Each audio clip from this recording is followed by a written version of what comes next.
আপনার নামে বদনাম করে, গীবত করে, যদি আমি রমজান মাসে উমরায় গেলে হজের নেকি হয়, যে ব্যক্তি রমজানে উমরা করলো সে যেন আল্লাহর নবীর সাথে হজ করলো। যে ব্যক্তি রমজান মাসে উমরা করলো সে যেন স্বয়ং আল্লাহর নবীর সাথে হজ করলো। যদি আপনি রমজান মাসে কাবা ঘরের গিলাফ ধরে কাঁদেন আর বলেন, আল্লাহ আমি মামুন ভাইয়ের গীবত করেছি, আল্লাহ তুমি আমাকে মাফ করে দাও, আল্লাহ তুমি আমাকে ক্ষমা করে দাও, জি না, আল্লাহ এটা ক্ষমা করবেন না, তার হাত ধরে ক্ষমা নিতে হবে, তা না হলে পরকালে বিপদ আছে। শুনেন, আল্লাহর নবী সাল্লাল্লাহু আলাইহি সাল্লামের সাহাবী আসমা বিনতু ইয়াজিদ রাদিয়াল্লাহু তাআলা আনহা তিনি বলছেন, আল্লাহ রাসূল সাল্লাল্লাহু আলাইহি সাল্লাম বলেন, যে ব্যক্তি তার মুসলিম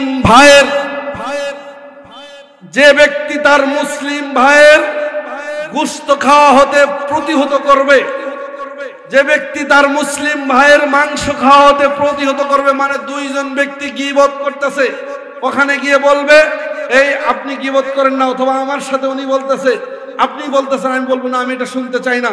আল্লাহর নবী ওয়া কানা হাক্কান আলাল্লাহি আন ইউতিকাহু মিনান নার, আল্লাহর জন্য ওয়াজিব হলো ওই ব্যক্তিকে জাহান্নামের আগুন থেকে বাঁচানো।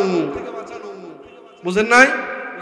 তাহলে কিছুই মনে হয় বুঝতেছেন না আমার কথা, যে দুইজন আপনি আমার কাছে গীবত করতে আসছেন, আমি বললাম যে ভাই আমি গীবত শুনতে চাই না, আল্লাহর নবী বলেছেন যে ব্যক্তি বলল যে আমি গীবত শুনতে চাই না, আল্লাহর জন্য ওয়াজিব হলো ওই ব্যক্তিকে জাহান্নামের আগুন থেকে বাঁচানো।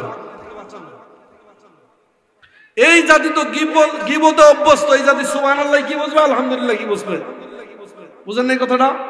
আমরা ইশারাই দেই। আল্লাহ বলছেন, ওই লুল্লি কুল্লি হুমাজাতিল লুমাজা, যারা সামনে এবং পিছনে নিন্দা করে তারা ধ্বংস, তাদেরকে বিশাল বিশাল আগুনের পাহাড়ের সাথে কাল কিয়ামতের ময়দানে বেঁধে দেওয়া হবে। আর আমাদের কোনো সমস্যা